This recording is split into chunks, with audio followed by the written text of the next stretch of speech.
17-year-old Daniel Rourke set off alone into Zion Hollow after an argument with his father, but he never returned. For 15 years, no one found a trace, until a lone detective brushed dust from a blade lodged in stone and saw an ID card fused to its edge. What happened after will shock you. Make sure to stay till the end.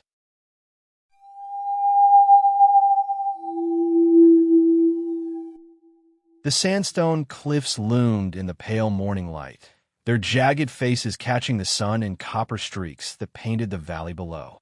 Daniel Rourke pushed forward along the narrow ridge of Zion Hollow, his boots scraping stone as fine dust rose in restless clouds around his ankles. The air carried the dry tang of desert brush and the distant echo of a raven's cry, but Daniel barely noticed. His chest heaved, and every step felt like a declaration. He had told his father he would make his own path, and now he was determined to prove it, even if the canyon itself seemed to resist his presence. The borrowed backpack on his shoulders shifted awkwardly, straps cutting into his collarbones, as though it too was reminding him he was not ready for the journey he had chosen. He slowed near a bend in the trail, where the earth dropped sharply into a gulch. The sandstone glowed faintly red here, cracked and broken, whispering of danger. Daniel crouched to tighten the laces on his boots, muttering to himself, "I'll show him. I'll show them all." His voice trembled, but his eyes hardened. The morning argument with Edward replayed in his mind, his father's stern face, the scolding tone about chores left undone, the sharp words that stung worse than any physical blow. Daniel's pride had burned hot, and before he could swallow it, he had stormed out, ignoring his father's call to stop. Now, out here, the silence made Edward's absence heavier. Each gust of wind felt like a reminder that the approval he craved was still far away. Down in Brackenford, the alarm rose swiftly once the hours stretched and Daniel had not returned. Men gathered, lanterns swinging in the twilight as they prepared to sweep the cliffs. Dogs strained against their leashes, noses pressed to the earth. Edward Rourke led the first group, his face rigid with something more than fear. His voice carried across the crowd, clipped and urgent. "Fan out. Stay within sight of each other." He moved quickly, too quickly for a man his age, driven by an energy that seemed part desperation, part anger. Though he barked orders, his hands shook as he adjusted the lantern in his grip. Guilt pressed against his ribs like a second heartbeat. The search stretched into the black of night. Torches flickered against sandstone walls, shadows stretching like restless spirits across the canyon floor. Calls echoed, "Daniel, Daniel," but the only answer was the scrape of loose rock tumbling into unseen depths. At one point, a dog barked furiously near Red Echo Canyon, dragging its handler toward a patch of disturbed soil. There, they found a single scuffed footprint, half erased by the wind. The villagers huddled around it, their faces pale. Edward sank to his knees, pressing his hand against the impression as if by touching it he could summon his son back. His lips moved, but no sound emerged, until finally he whispered, "Not here. He's not gone here." The men exchanged wary glances, sensing the crack between hope and denial widening in him. Days blurred into weeks. The gulches, caves, and ridges were combed with relentless determination, yet the wilderness offered nothing more. No torn clothing, no trail of supplies, only silence. Lanterns dimmed, dogs grew weary, and voices lost their strength. In Brackenford, whispers began to replace searching feet. At the tavern, men muttered that Daniel had run away, that the boy had always been restless. Others lowered their voices further, hinting at darker ends, foul play, an accident concealed. But no one dared say such things near Edward. He moved like a man carved from stone, his expression fixed, his grief hidden behind a shield of routine. At night, he sat in Daniel's room, untouched since that morning. The jacket still hung by the door, the bed neatly made, the faint scent of dust and pine lingering in the air. To others, it seemed a shrine. To Edward, it was the only place where his son had not yet vanished. When neighbors tried to console him, he would stare at the floor, shoulders rigid, and repeat the same phrase. He'll come back when the truth lets him. The words unsettled them. Men nodded politely. Women exchanged glances, but no one pressed further. The meaning was unclear, almost as though Edward held some knowledge too heavy to share. With time, the town folded the case away, filing the boy's name in the archives beneath layers of dust. Brackenford moved forward, but Edward did not. His life became measured by silence, each season passing without change. And though the world forgot, he waited, anchored to a moment he could never undo. Sometimes, the past does not fade. It waits in the shadows to be found. Detective Colin Merrick stood at the mouth of Red Echo Canyon, the late sun stretching shadows like dark fingers across the sandstone cliffs. The air was sharp with the scent of dry sage, each gust of wind carrying dust that rasped against his cheeks. He adjusted the strap of his satchel and narrowed his eyes at the winding gulch below, imagining how a boy of 16 might have disappeared into its throat without leaving more than a single scuffed footprint. The file had given him dates, distances, and theories. But standing here now, the land told its own story, one written in silence and absence. He crouched low, brushing his hand across the pale stone. Heat radiated from the rock, though the sun had already slipped past its peak. The surface was cracked, jagged, unforgiving. He imagined a boot scraping here, a hand clawing there, a life lost or stolen in the space of a heartbeat. His jaw tightened. A missing boy was one thing.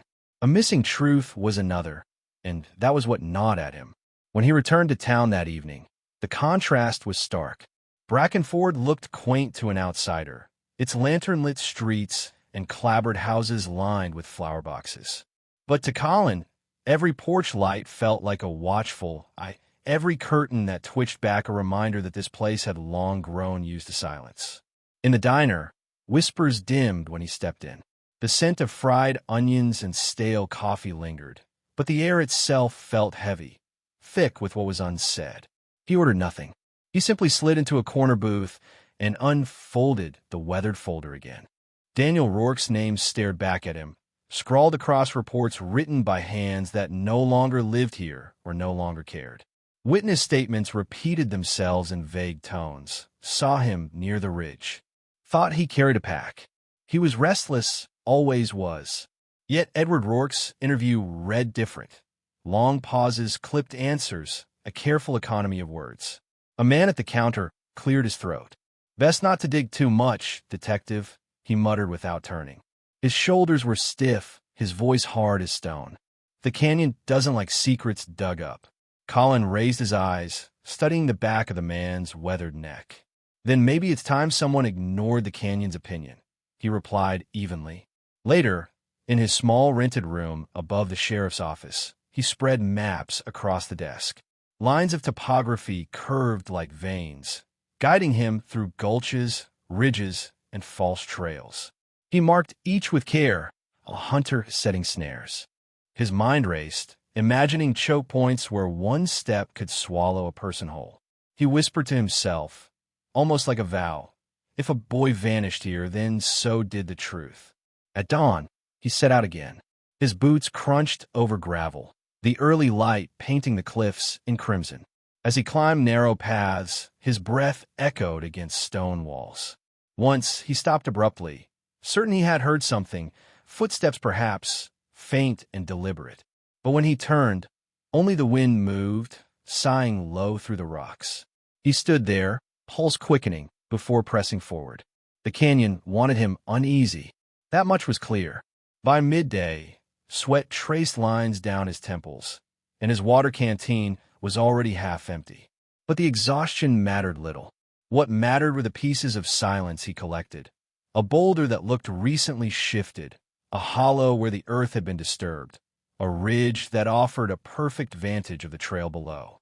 These were not answers, but questions sharpened into points. That night, he walked Brackenford's quiet streets once more. Windows glowed warmly, but doors stayed shut as he passed. He noticed the way old men leaned closer to each other at the tavern, how conversations cut short when his shadow stretched across the threshold. Fear, he thought, was the strongest cement, binding people, sealing cracks, silencing tongues. Still, his resolve only deepened. He was not here to soothe old grief or protect old pride. He was here to dig until something gave. He pressed a fresh pin into the map, his finger lingering on the canyon's lower gulch. The lamp on his desk flickered as he spoke aloud, his voice low, steady, and unshaken. If a boy disappeared here, then so did the truth, and I intend to find both. Colin Merrick's boots slipped against loose shale as he crouched beside the boulder. The canyon air was dry and sharp, the kind that stung the nose and left dust clinging to the back of the throat. He steadied himself with one hand on the rock, the other reaching into the shadowed crevice. Something metallic glinted in the slant of late afternoon light. At first glance, it looked like a scrap of rusted iron, just another relic abandoned to the wilderness. But when his fingers closed around the object, he felt the hilt of a knife. He pulled it free slowly, grit grinding against steel, until the blade slid into the open. The metal was pitted with years of weather, its handle cracked and flaking. As he turned it over, a thin plastic sleeve clung to the corroded edge, almost fused by time. Colin squinted, brushing away dirt with his thumb. Beneath the grime, faint letters emerged. He froze. It was an identification card, faded, the laminate peeling, but still unmistakable. The name read, Daniel Rourke. A chill swept through Colin, despite the desert heat pressing down on his shoulders. His breath caught in his throat. 15 years. 15 years, and here, lodged beneath a stone, was the missing boy's identity tethered to a knife like an accusation. He whispered to himself, how could this have lasted here, untouched? The question wasn't only practical, it was a warning his instincts refused to ignore. That evening, he brought the evidence to Edward Rourke. The farmhouse smelled faintly of stalewood smoke, its walls lined with photographs yellowed by time. Edward sat hunched in his armchair, the light from a single lamp carving deep shadows across his weathered face. Colin placed the sealed bag on the table between them. Edward leaned forward, his fingers trembling as his cloudy eyes focused on the object. For a moment, his lips parted as if to speak relief. Then his expression hardened, every muscle in his jaw locking tight. His voice dropped to a rasp. It wasn't supposed to come back. Colin stiffened. What do you mean? His tone was steady, but inside his pulse hammered. Edward did not answer. He stared at the knife like it was a ghost risen from the soil, his hands curling into fists against his knees. His breathing quickened, shallow and uneven, before he leaned back in the chair, closing his eyes as though the sight burned him. Colin tried again, gentler. Mr. Rourke, this belonged to your son. Doesn't this give you some comfort? Proof he was here. No, Edward's head shook, almost violently. No comfort. Some things are meant to stay buried, detective. His voice cracked at the edges, not with grief alone, but with something Colin recognized as fear. The detective studied him, noting the way his knuckles whitened as he gripped the armrest, how his gaze never lifted from the sealed bag. This was not the reaction of a father grasping at hope. This was recoil, as if the return of the knife had broken an unspoken pact. Colin left the farmhouse unsettled, the echo of Edward's words gnawing at him. Back in his car, he turned the knife over in his mind. The odds of Daniel's ID surviving 15 years, perfectly affixed to the blade, were slim. Too slim. It hadn't just endured the wilderness. It had been placed, intentionally or carefully enough, to be discovered now. Rumors began to swirl through Brackenford within days. Campers claimed to hear a boy's voice echoing along the cliffs. Others swore they had glimpsed a pale figure wandering at dusk. Stories of Daniel's ghost drew thrill seekers to Red Echo Canyon, eager to chase shadows. Colin dismissed the superstitions, yet Edward's refusal to explain weighed heavier than any tale of phantoms. The detective wrote his notes that night with deliberate care, logging the knife into official evidence, but keeping the ID card out of his report. He wanted answers before bureaucracy buried them in ink. As he sat alone, the desert wind rattled the window, a reminder that silence often howled louder than truth. The knife wasn't a clue left behind. It was a message sent forward. Colin Merrick leaned against the doorway of the mechanic's shop, the sharp scent of oil and burnt rubber seeping into his clothes. The rhythmic clang of tools echoed through the dim space, metal on metal, like a heartbeat marking time. At the center of it all, Marcus Darren hunched over the hood of an old truck, grease smeared across his forearms, his shoulders tense as though he had been expecting this visit. "Marcus," Colin said evenly, stepping inside. The detective's boots clicked against the stained concrete. "I want to talk about Daniel." The wrench slipped from Marcus's hand, clattering loudly onto the floor. He straightened slowly, wiping his palms on a rag, his jaw tightening as he avoided Colin's eyes. "It's been 15 years, detective. Talking won't change what happened." His voice was low, defensive, but beneath it lingered guilt. Colin held up a photograph of the knife. The blade rusted, the handle cracked. "You recognize this?" Marcus's face drained of color. He took a step back, the rag twisting nervously in his grip. "That's mine," he admitted hoarsely. "Or it was... I lost it before he disappeared. Weeks before." His eyes flicked briefly toward the window, as if gauging escape. Colin studied him closely. The man's rough exterior, calloused hands, worn overalls, did little to hide the storm brewing in his expression. "Daniel borrowed it, didn't he?" Marcus swallowed hard. He said he wanted to prove he could handle himself. Said he was tired of his father breathing down his neck, calling him soft. He shook his head, his voice cracking. "I should have stopped him.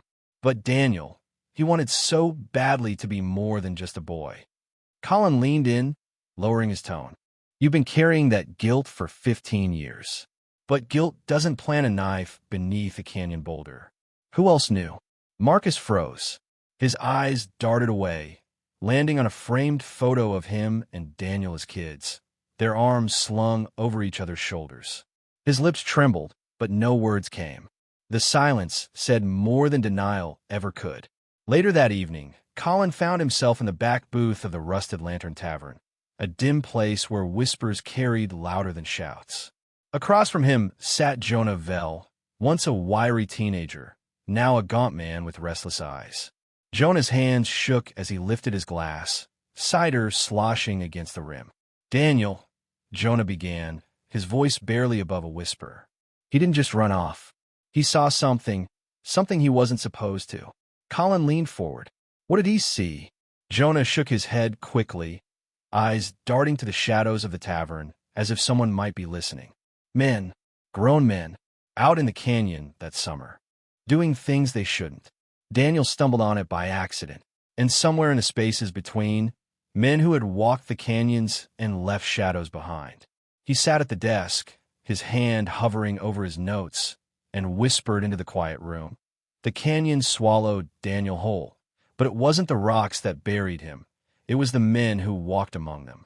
Colin Merrick stood at the threshold of the Rourke farmhouse, the sealed evidence bag heavy in his grip despite its light weight. The autumn dusk pressed against the windows, smearing the glass with fading gold that only deepened the house's gloom. He knocked once, the hollow sound echoing through the wooden frame. From inside came the scrape of a chair leg, slow and reluctant, followed by footsteps that dragged rather than carried. Edward Rourke opened the door without greeting. His gaunt frame filled the doorway, shoulders slouched beneath a worn flannel shirt that smelled faintly of smoke. His eyes, pale and rimmed with exhaustion, flickered to the plastic bag in Colin's hand. For a moment, he looked not like a grieving father, but like a man bracing for judgment. Colin entered silently when Edward stepped aside. The air inside was stale, touched with the sharp scent of dust and old wood polish. The living room resembled a shrine frozen in time. Daniel's jacket still hung by the door, as though waiting for a boy who would never return. A sketch of the cliffs, rough but earnest, sat framed above the mantel. The place had the oppressive stillness of a mausoleum, each object arranged like an artifact in a museum of grief. Edward lowered himself into his armchair with a sigh that carried years of weight. He did not offer Colin a seat, nor did Colin ask. Instead, the detective stepped forward and laid the sealed bag carefully on the low table between them. The knife, its blade rusted and handle scarred, gleamed faintly beneath the plastic. "Why did you say it wasn't supposed to come back?" Colin asked, his voice even but edged with steel. He kept his eyes fixed on Edward, watching every flicker of expression. Edward's jaw tightened. His gaze lingered on the knife, as though it were an old adversary that had suddenly walked back into the room. His lips parted once, closed, then pressed into a thin line. Moisture gathered at the corners of his eyes, but no tears fell. Finally, he whispered hoarsely, "Because that knife belonged to more than just a boy." Colin leaned forward, his pulse quickening. "What do you mean by that?" Edward's hands gripped the armrests until his knuckles blanched. His voice, low and deliberate, carried the weight of a warning. "Some things are heavier than they look. That blade has cut more than wood." The words hung in the air like smoke, vague yet laden with menace. Colin searched Edward's face for cracks, for a tremor of confession, but the older man's expression hardened into stone. It was the look of someone who had lived too long with silence and had learned to guard it like treasure. The detective's instincts sharpened. He knew when a wall was being built in front of him. Edward's grief, so often displayed to the town as sorrow, now looked more like a mask, stitched together with guilt and fear. But fear of what? Of memory? Of exposure? Of someone still alive who wanted this silence kept? Colin rose slowly, letting the silence stretch. "You want me to walk away?" he said, studying Edward's downcast eyes. "But I don't walk away from children who never came home." Edward did not answer. He stared into the cold fireplace, its blackened bricks reflecting the dim lamplight. His lips moved faintly, perhaps forming words, but nothing reached the air. Colin stepped toward the door, uneasy. The farmhouse felt too still, as though the walls themselves had been ordered to keep quiet. As he reached for the handle, something caught his attention. Faint grooves pressed into the dirt outside the threshold. He stepped onto the porch and crouched. The marks were fresh tire tracks, narrow and sharp, pressed deep into the damp earth. They curve away toward the gravel road, leading into the night. For a man who swore he kept no visitors, the tracks told another story. Colin straightened slowly, the cool air biting against his skin. He scanned the dark fields stretching beyond the farmhouse, but nothing stirred. Still, the hair at the back of his neck rose. Someone else had been here. Someone watching, waiting, ensuring that Edward's silence remained intact. A knot tightened in Colin's stomach as he slid back into his car. The evidence bag lay beside him on the seat, the knife's outline visible through the plastic like a secret refusing to stay hidden. He understood now. Edward was not alone in his burden, and if others were guarding him, then the danger stretched wider than a father's grief. He drove away under the heavy dusk, his headlights carving pale paths through the mist rising from the fields. His thoughts churned with suspicion, each answer only multiplying into darker questions. The knife was not proof of a death. It was proof of a secret buried alive. The basement of the Brackenford Sheriff's office smelled of damp stone and paper left too long in the dark. Detective Colin Merrick bent over a warped wooden table, the yellowed log spread before him like brittle bones. His penlight traced the lines of ink, the neat columns of dates and names documenting the search for Daniel Rourke years earlier.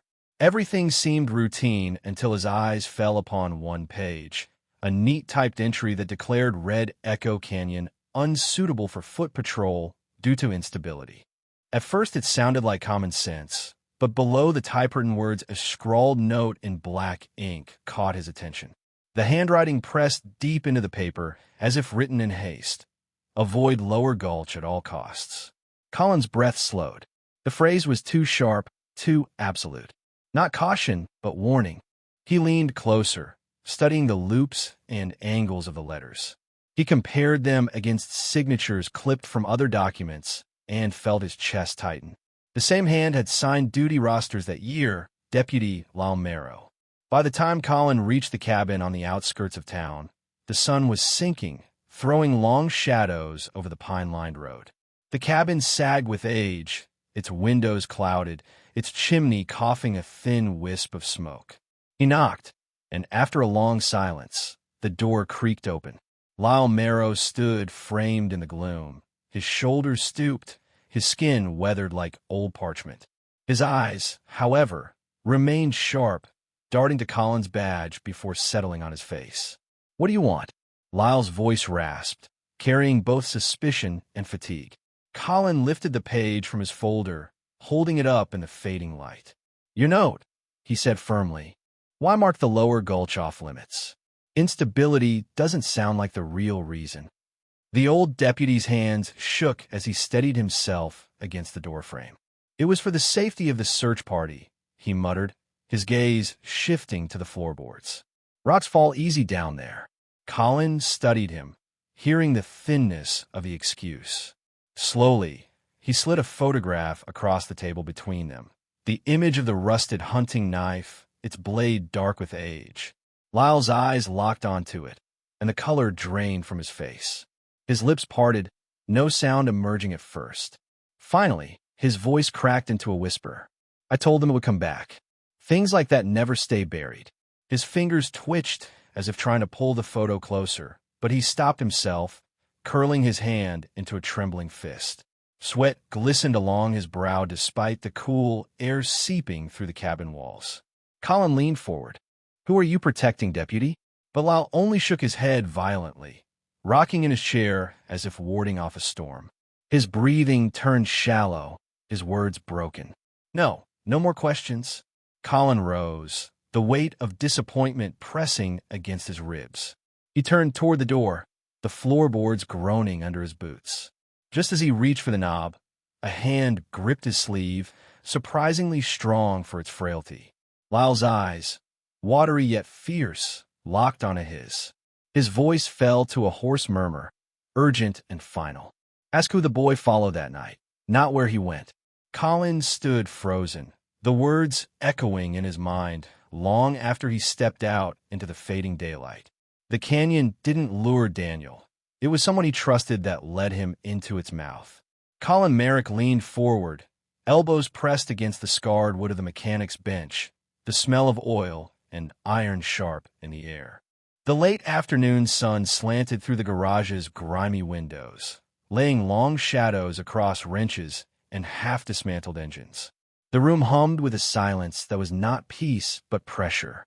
Marcus Darren sat opposite him, shoulders hunched, grease stains dark against his coveralls. He wiped his palms against his thighs again and again, as though trying to scrub away something deeper than dirt. "Who did Daniel follow that night?"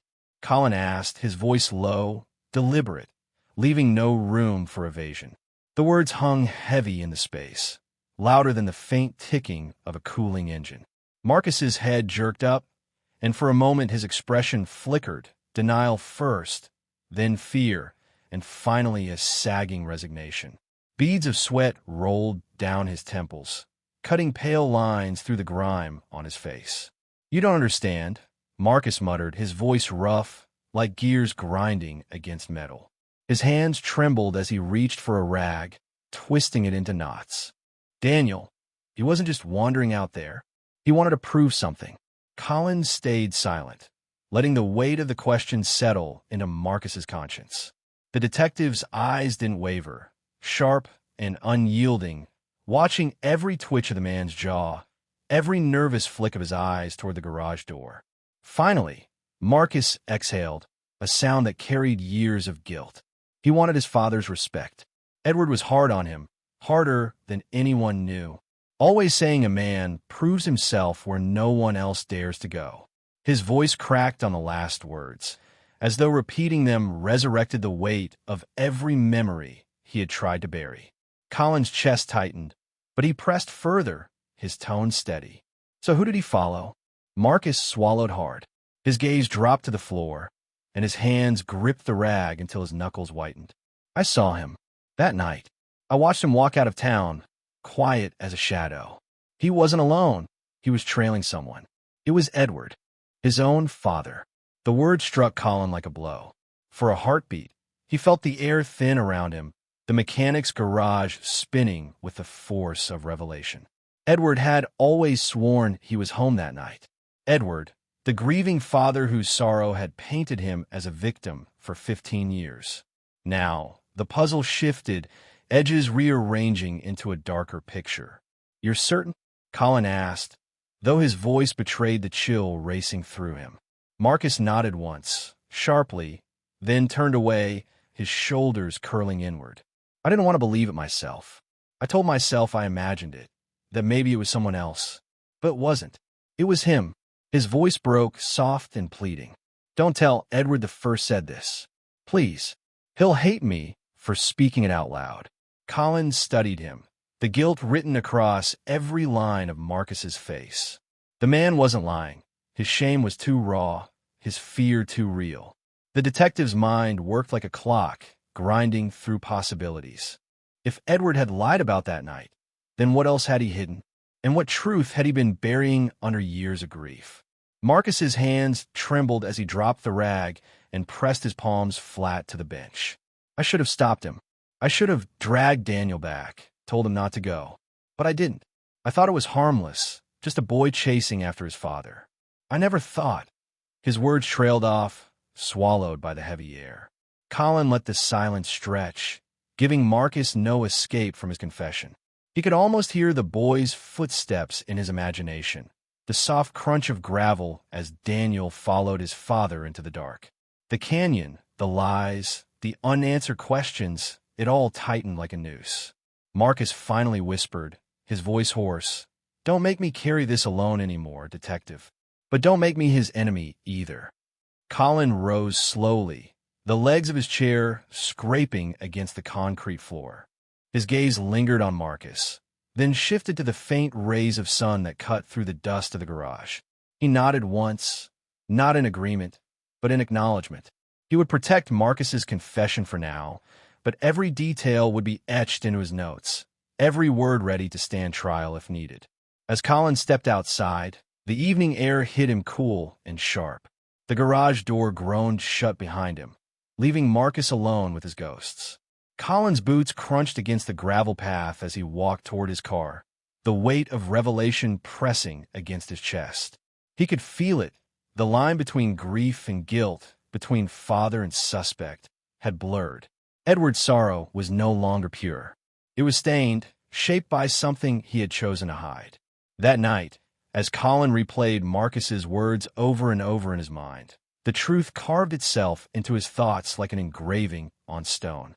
Edward wasn't searching for his son all these years. He was burying the truth of how the boy followed him to his doom. The canyon opened around them in a hush of stone and shadow, the evening light slipping down its jagged walls like water. Colin Merrick walked a half step ahead, his boots scraping on loose gravel, though every so often he glanced back at Edward Rourke. The older man moved slower, his frame stiff, as though every stride carried the weight of a coffin on his shoulders. His hands stayed buried deep in the pockets of his coat, and his eyes avoided Colin's, clinging instead to the path, the cliffs, the narrowing gulch. The silence between them pressed heavy, broken only by the low whistle of wind weaving through crevices above.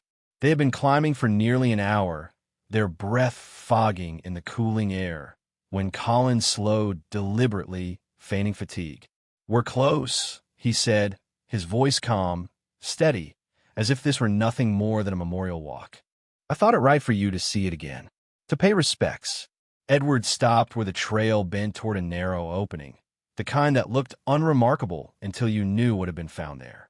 His jaw tightened, and his shoulders hunched forward as though bracing for an invisible strike. "Respects," he muttered, his tone flat, "to rocks that keep more than they give." Colin studied him closely, watching not just his words but the tremor in his hand as it brushed absently against the cliff face. This was the place. He could feel it. The air thickened, as if the canyon itself held its breath. When they reached the gulch, Edward slowed to a halt. He did not step forward. He stood just outside the mouth of the hollow, his boots grinding on grit, staring into the dark wedge of stone where the boulder leaned, where the rusted knife had been found days earlier. His lips pressed tight, his eyes fixed, unblinking, as though he recognized something he had buried long ago. Colin let the silence linger, then spoke low, measured, knowing hesitation often said more than denial. Why does this place look familiar to you? Edward's throat bobbed as he swallowed. His breathing quickened, shallow puffs misting the cold air. For a moment, he looked like a man cornered, pressed between truth and escape. His lips parted, trembled, and the words escaped before he could call them back. Because this is where I left him. Colin's pulse thudded in his ears. He caught the slip instantly, the confession hidden in plain sight. He leaned closer, his tone sharp but quiet. You left him? Edward's eyes darted wide, and he recoiled as though from his own words. I mean, where I last saw him. His correction came too fast, too brittle, his voice cracked under the strain. He turned away, facing the canyon walls, blinking hard as if the shadows etched there might swallow his mistake. The detective said nothing. He let Edward's own silence gnaw at him. Watched how his eyes flicked again and again toward the crevice. Edward's body betrayed what his mouth tried to erase, the tightening jaw, the shiver in his shoulders, the way his boots edged closer to the gulch without stepping inside. Colin's thoughts turned like grinding gears. The man before him was not just grieving. He was tethered. The canyon was no memorial to Edward, no shrine. It was a wound, raw, and waiting, one that bled guilt into every breath. The detective had seen men choke on secrets before, but rarely did a place itself seem to drag them out like claws scraping bone. Edward finally spoke again, his voice low, unsteady, eyes never leaving the gulch. There are things a man carries too long. They sink into the ground with him. That's why I don't come here. The stones remember. Colin forced his tone steady, though his heart pounded. The stones don't remember, Edward. People do. He wanted to push further, to press the man into unraveling the knot completely. But he knew too much force would snap the thread. The canyon had a way of turning words into echoes that lasted longer than truth. Edward's hands trembled as he pressed them against his knees, his gaze locked into that shadowed crevice. His lips formed words he never released, as though he feared the rocks themselves might testify. Colin turned his eyes to the cliffs, hiding the tension in his face. The air carried a strange weight, as though the canyon itself was listening, waiting for one of them to finish the sentence left unspoken. He said nothing more. He didn't have to. The silence was louder than any question he could ask. Edward's shoulders sagged, and for a brief instant, his eyes filled, not just with grief, but with terror, as if expecting something to rise from the darkness. The detective understood then. Edward's grief wasn't just for a missing son. It was for a truth too monstrous to face alone. The canyon had not just taken Daniel. It had tethered Edward's soul to its silence. The lantern on the diner table flickered against Jonah Vell's nervous face, making the sweat at his temples shine like dew. He gripped his coffee mug so tightly his knuckles whitened, though the drink had long gone cold. Detective Colin Merrick sat across from him, arms folded, leaning just enough to close the space without pressing too hard. Outside, the streets of Brackenford were empty, the faint rattle of wind sweeping grit along the pavement. Inside, the silence between the two men pressed heavier than the air. Jonah's eyes darted toward the window, as if expecting someone to be watching. His voice was low, rasping, as though speaking the words might summon danger. I didn't tell you everything last time, he admitted, staring at the mug. That night, I saw them. Edward and Deputy Lyle Marrow. Colin's pulse kicked faster, but he forced calm into his tone. You saw them with Daniel? Jonah nodded, his hands trembling, leading him down into the lower gulch. He wasn't walking proud like he usually did. His shoulders were hunched, like he was being pulled along. I swear, detective, he didn't want to be there. His voice cracked, and he wiped a shaking hand across his mouth. I was camping near the ridge. Thought I'd catch a breeze away from the village noise. I shouldn't have been there at all, but I saw it plain as daylight. Colin leaned in, studying every twitch of Jonah's expression. Why didn't you speak then? I did, Jonah hissed, finally looking up, his eyes wide with a mix of shame and fear. I went straight to the sheriff, told him what I saw. He laughed, called it a boy's story. said I must have been half asleep, dreaming shadows into men. He let out a bitter laugh of his own, hollow and short. But I wasn't dreaming, detective. I remember Daniel's face, hesitant, pale, almost pleading, and I remember Lyle's hand on his shoulder, pushing him forward. The words struck Colin like a hammer. He could almost see the scene himself, the dark gulch swallowing the glow of lanterns, a boy's uncertain steps, and two men guiding him toward a fate no one would admit. Jonah, Colin said carefully, what you're telling me changes everything. It wasn't just Daniel wandering into danger. He was taken. Jonah's head snapped side to side in a violent shake. No, he whispered, not taken. Coerced. That's worse. He trusted his father. You could see in the way he kept glancing back, like he was searching for reassurance. And Edward, he just kept moving forward. The detective's chest tightened. He thought of Edward's slip of the tongue at the gulch. This is where I left him. Now, the weight of those words pressed heavier. Jonah leaned closer across the table, his breath quick and uneven. Do you understand why I kept quiet? Why I let them bury it? This isn't just Edward or Lyle. It's bigger. Men like that, they don't keep silence for 15 years without help. You stir this up, and the canyon won't be the only thing swallowing folks. Colin studied him for a long moment. He saw a man frayed by memory, bound by fear. He wanted to promise safety, to say the law could protect him. Instead, honesty burned in his throat. If you speak, I can protect you. You won't be alone in this. Jonah recoiled, as if struck. No one can protect me. Not here. Not against them. His voice dropped to a ragged whisper, eyes fixed on the trembling flame between them. If you poke too hard, detective, you'll end up in the canyon too. Collins said nothing more. He sat in silence, listening to the wind rattle the diner's door and the faint hum of the refrigerator behind the counter. When Jonah left, shoulders hunched and steps hurried, Colin remained at the table, staring at the untouched coffee. His mind churned, replaying Jonah's words until they carved themselves into his thoughts. By the time he drove back through the empty streets, the night felt colder, the shadows along the canyon road sharper. He gripped the wheel tightly, every sense sharpened with dread. The truth was no longer just about a missing boy. It was about men who had bound themselves together in silence, guarding a secret that reeked of power and shame. Daniel had not simply vanished. His disappearance was bound by loyalty, fear, and betrayal. And now Colin understood with chilling clarity. Daniel's disappearance wasn't an accident. It was a pact sealed by men who thought the canyon could keep their sins.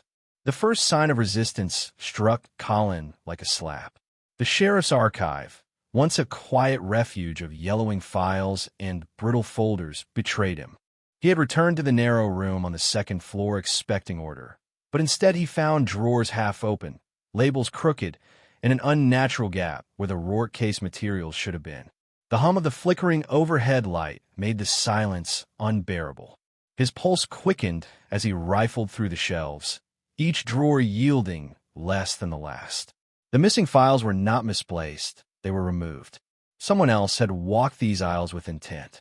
He touched the dustless strip where the folder once lay and muttered under his breath, "They don't want this case breathing again." His reflection stared back at him from the glass cabinet door. Tired eyes, jaw set, determination hardening into steel. That night, the warning followed him home. A folded scrap of paper had been slipped beneath his apartment door, so clean and deliberate it seemed almost surgical. He bent to pick it up, the hush of the stairwell pressing against his ears. In thick black ink, the words were sharp, merciless, "Stop digging." No signature, no clue of the hand that wrote it, only a smear where the pen had pressed too hard. Colin's chest tightened. The walls of his modest room suddenly felt close, shadows lengthening in corners where none had been before. He read the note again, gripping it until his knuckles whitened, and then carefully pinned it to his board beside photographs of Daniel, the knife, and the canyon. Instead of a deterrent, it became fuel. The town itself began to change in his presence. Brackenford streets, usually warm with nods and quiet chatter, grew watchful and stiff. Conversations halted when he entered the diner. Neighbors who once offered directions now averted their eyes. Even the postman, who had once been cheerful, lowered his voice when greeting him. Colin felt in the air. The town feared not him, but what might follow if his search reached too deep? He carried this unease with him as he walked to Lyle Marrow's cabin, boots crunching on gravel, each step echoing with the tension of invisible eyes. Lyle opened the door hesitantly, his face drawn and pale. The former deputy's thin frame shook as if the weight of secrets pressed harder than age. Colin stepped inside, the air heavy with the smell of wood smoke and damp wool. Papers cluttered the small table, but none of them looked touched in weeks. "You were part of the search," Colin said plainly, his tone clipped. "Jonah claims he saw you with Edward that night." Lyle's gaze darted, and his lips pressed thin. "No," he rasped, voice brittle as dry leaves. "The boy wandered on his own. I never led him anywhere." His hands shook as he lifted a cup, but the liquid sloshed out before it touched his mouth. Colin leaned forward, eyes steady. "Then why mark the lower gulch? Why make sure no one searched there?" The question broke something fragile. Lyle began coughing violently, shoulders heaving, one hand clutching his chest. Colin reached for him, but the old deputy waved him off, eyes watering.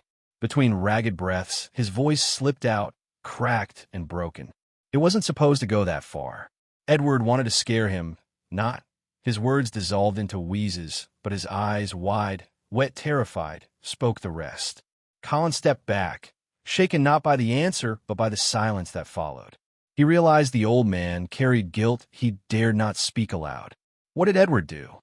Colin pressed, his voice firm yet low, but Lyle's lips sealed shut again, trembling. That evening, the call came. The ring sliced through the quiet of his apartment, shrill and urgent. He answered, and the deputy's voice on the other end carried no emotion, only fact. Jonah Vell's truck had been found near the cliffs, engine cold, door wide open. "No, Jonah." Colin stood frozen, phone pressed to his ear. His mind spun. Had Jonah been silenced for daring to talk?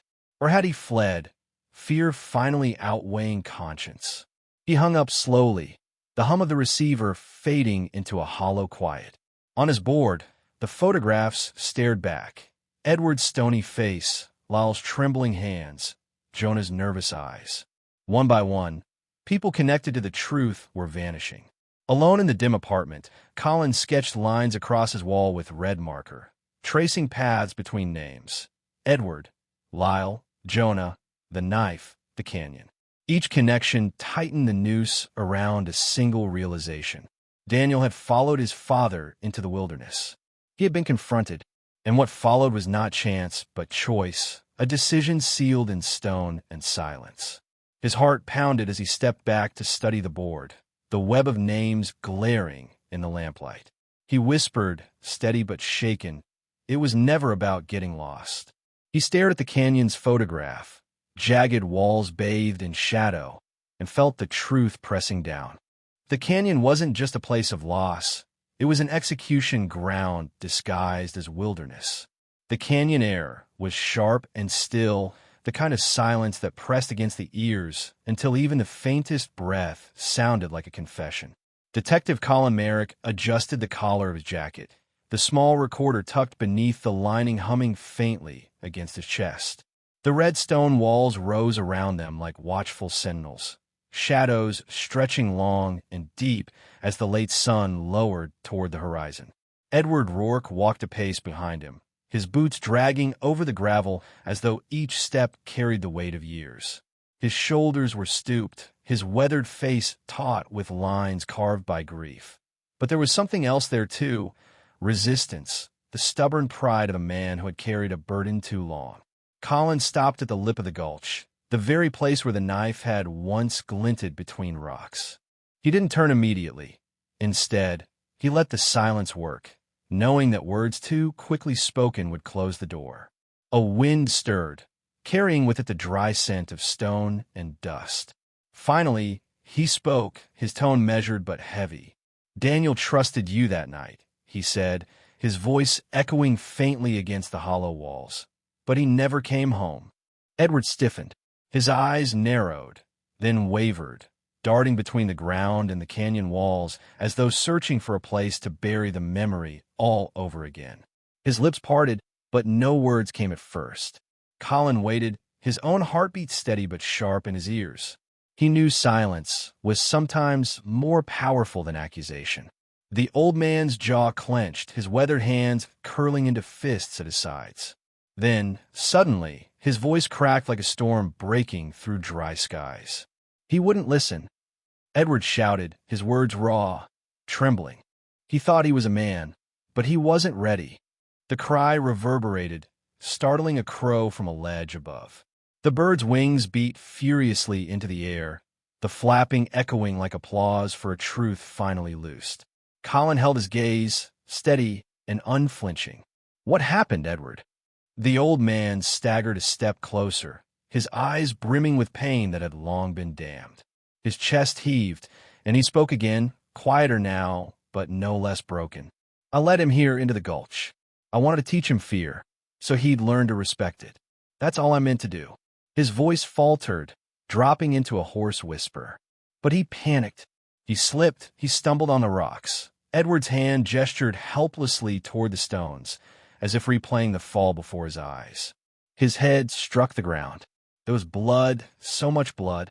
The detective's throat tightened, but he stayed composed.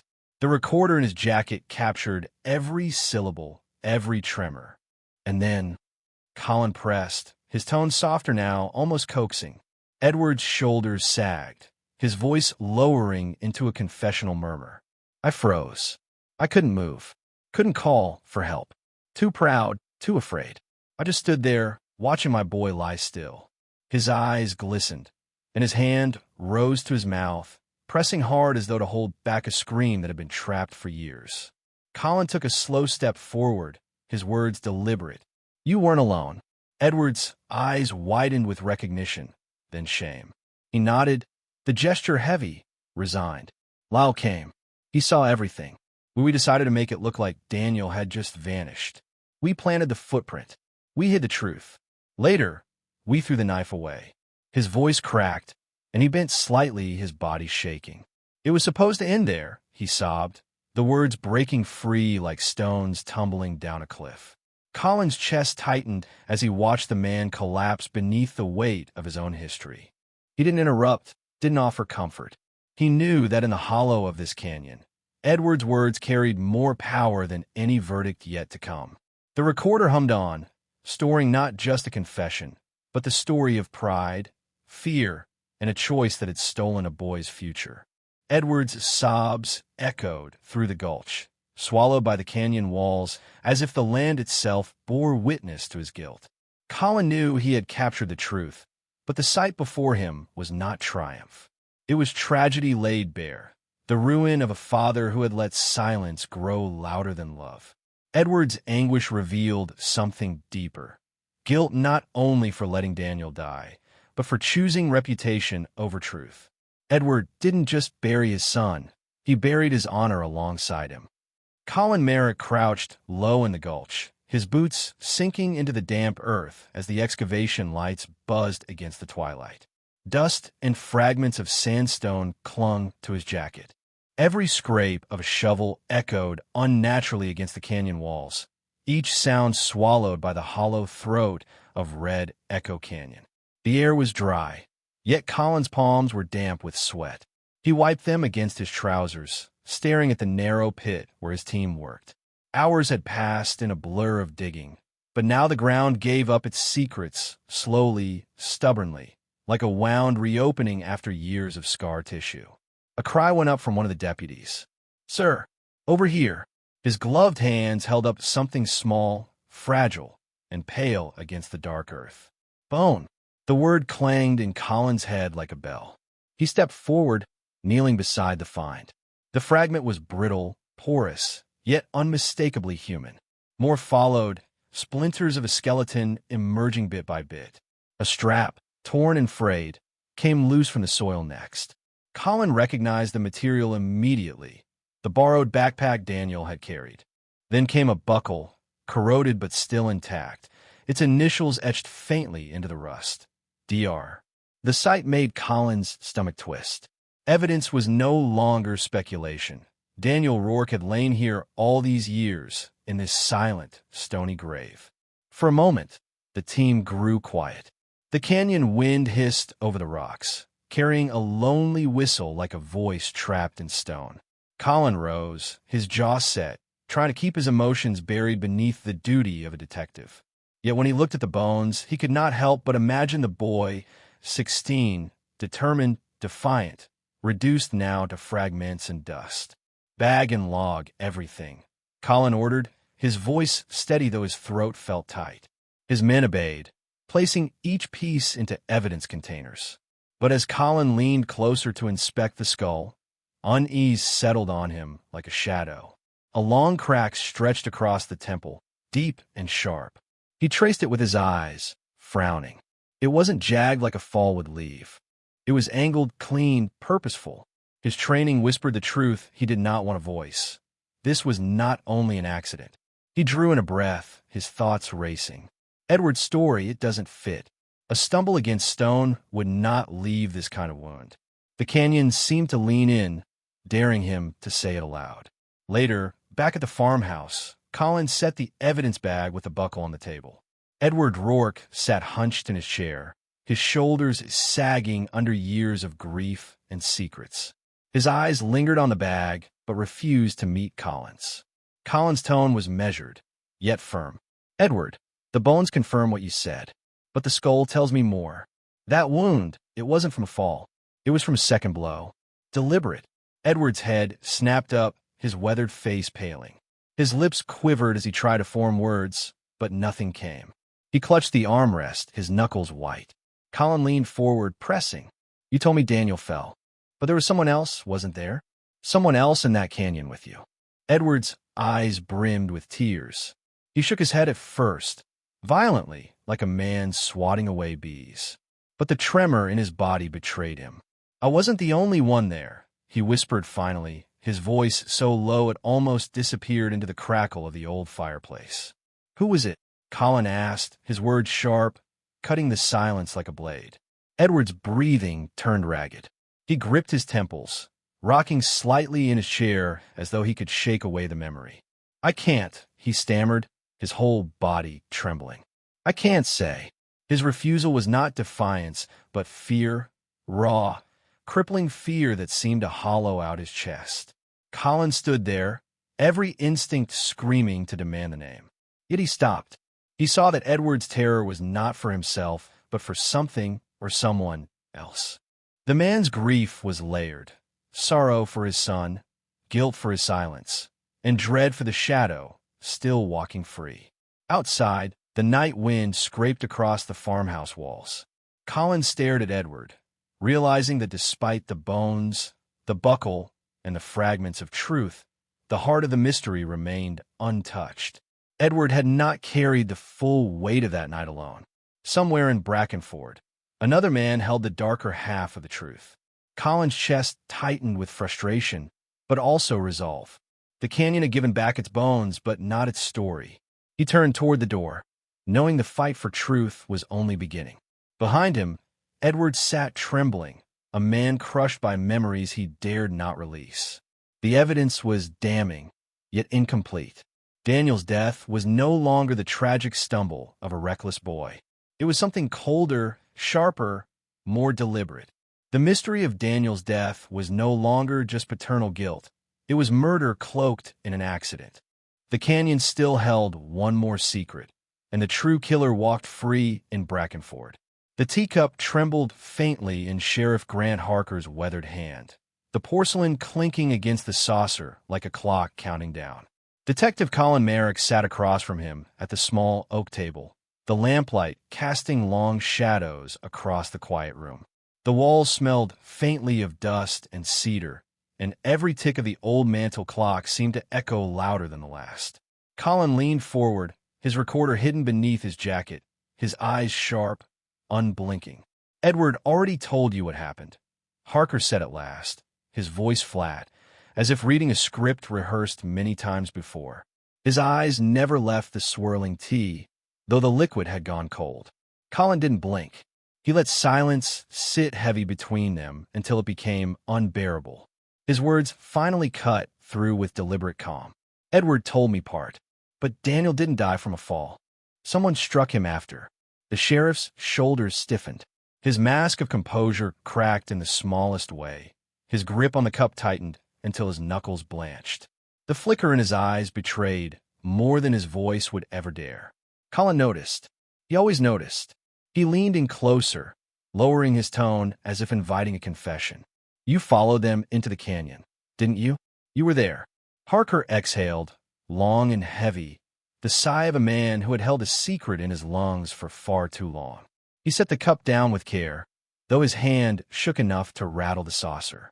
His eyes, usually hard as stone, softened for a heartbeat before hardening again like iron slammed in a forge. Yes, he said finally, voice low but firm. I was there. Colin's jaw tightened. He had expected denial, perhaps anger, but not the blunt admission. He waited, resisting the urge to press too quickly. Harker's words came in slow fragments, each one weighed with regret and calculation. Daniel panicked, the sheriff said, his gaze fixed on the grain of the table. The boy thought he could run. He didn't understand what was at stake. He didn't understand what he had seen. Colin frowned. What did he see? The sheriff's lips curled into a bitter half-smile, though his eyes showed no mirth. Our gatherings, the hunts, men from the town who thought the canyon was theirs to take from. Poaching, they call it. Tradition, we called it. Daniel, he wasn't supposed to be there. He wasn't supposed to follow Edward. Colin felt his stomach tighten. He could almost hear the canyon winds howling in his memory, as if carrying the echoes of that night. So you silenced him? Harker's jaw clenched. His voice hardened into steel. He would have told. He was young, frightened. Fear makes boys speak when they shouldn't. And if he had spoken, everything would have unraveled. The councilmen, the leaders, our names, our debts. Edward wanted to frighten him. Nothing more. But when Daniel bolted, when he tried to flee into the gulch, I struck him, the butt of my rifle. The confession came with no theatrics, no tears. It was as cold as the night it happened. Colin's chest tightened as he pictured it, an unarmed boy stumbling, eyes wide with terror, only to fall beneath the weight of authority. Harker's hand twitched as though he still held the rifle. He dropped like a bird shot from the sky. He didn't move again. Edward froze. I told him there was no turning back. I told him we had to protect what mattered. He wanted to run to the sheriff's office to tell the truth. But I reminded him of the debts he owed, the respect he had left to keep. I reminded him that some things are larger than one boy. Colin studied him closely, anger pressing against his ribs. The man spoke without remorse, as if the boy's life had been an unfortunate inconvenience. You buried him in silence, Colin said, his voice quiet but edged like glass. Harker met his gaze then, unflinching, as if daring him to judge. Some things keep towns whole, detective. A boy's silence was one of them. Colin recorded every word, knowing he now carried dynamite that could shatter Brackenford. The canyon had not taken Daniel. It had been chosen as his grave by the men sworn to protect him. The trial opened with a silence, so heavy it felt as if the entire town of Brackenford had stopped breathing. Every bench in the courthouse was filled, farmers with weathered faces, shopkeepers with folded arms, and men who had once called Edward Rourke a friend, but now eyed him with suspicion. The air smelled faintly of old wood and polished brass, yet underneath lingered something sharper, the metallic tang of fear, of secrets about to be spoken aloud. Edward stood in the witness box, his shoulders hunched as though the weight of 15 years pressed down on them all at once. His hands shook when he lifted them to swear his oath, and his voice trembled, not with age, but with shame. I was a coward, he admitted, eyes fixed on the wooden floor. I chose silence because I feared what truth would do to me, to this town, to the name I carried. His words cracked, spilling into the hushed courtroom like stones dropped into still water. Men who had known him since youth shifted uncomfortably, their faces tight with anger and disbelief. At the prosecution's table, Detective Colin Merrick rose, his jaw set and his voice steady. He held up the recorder, playing Edward's confession, each word echoing against the high rafters. Daniel's last night, the stumble, the blood, and the cover-up that followed. Gasps rippled through the room. Some men closed their eyes. Others shook their heads, whispering prayers or curses beneath their breath. When the knife was revealed, its blade dulled with rust, Daniel's faded ID still clinging to its plastic sleeve, the room erupted with murmurs. The judge's gavel thundered for order. Colin placed the knife gently on the evidence table, his movements deliberate, as if handling not just a weapon, but the very heart of the case. Across the room, Sheriff Grant Harker sat rigid, his face an unreadable mask. His eyes did not waver, though the muscles in his jaw pulsed with restrained fury. He looked not like a man fighting for innocence, but like one daring anyone to challenge the life he had built on silence. The verdict came swiftly. Guilty of manslaughter, conspiracy, and obstruction. The words struck like hammer blows, each syllable driving cracks through the walls of Brackenford's unity. Edward's sentence was lenient for his cooperation, but the murmurs of the crowd carried no forgiveness. Betrayal clung to him like smoke, seeping into every glance cast his way. After the trial, the town could no longer pretend. Men who had avoided the truth now confronted it in the streets, their arguments spilling from the tavern steps to the churchyard. Marcus Darren, Daniel's boyhood friend, wept openly at the gravesite. He removed his grease-stained mechanic's cap, laying it carefully upon the soil, his shoulders heaving as he whispered apologies to the wind. Jonah Vell, gaunt and trembling after years of hiding, took the stand to confirm the cover-up, his voice thin but unyielding. The truth that had once frightened him into silence now gave him strength. For Colin, the resolution was hollow. He had fought for justice and delivered it, but the victory tasted bitter. A family lay shattered, a father branded as both victim and betrayer, and a town forced to see itself in a mirror it had long avoided. On his final visit to Red Echo Canyon, he stood alone where Daniel had fallen. The rocks glowed red in the setting sun, and the wind threaded through the cliffs with a low, mournful hum. Colin closed his eyes, hearing whispers carried on the air, echoes not of ghosts, but of truth long denied. He realized the canyon itself had never been cursed. It was men who had stained it with fear and pride. Walking away, he muttered quietly, "The dead don't disappear. They wait for the truth to find them." Disclaimer: the story you just watched is fictional. It explores themes of long-buried secrets, unsolved crimes, and the chilling passage of time. Its purpose is to raise awareness about missing persons, provoke curiosity about justice left behind, and inspire reflection on how silence can conceal unimaginable truths.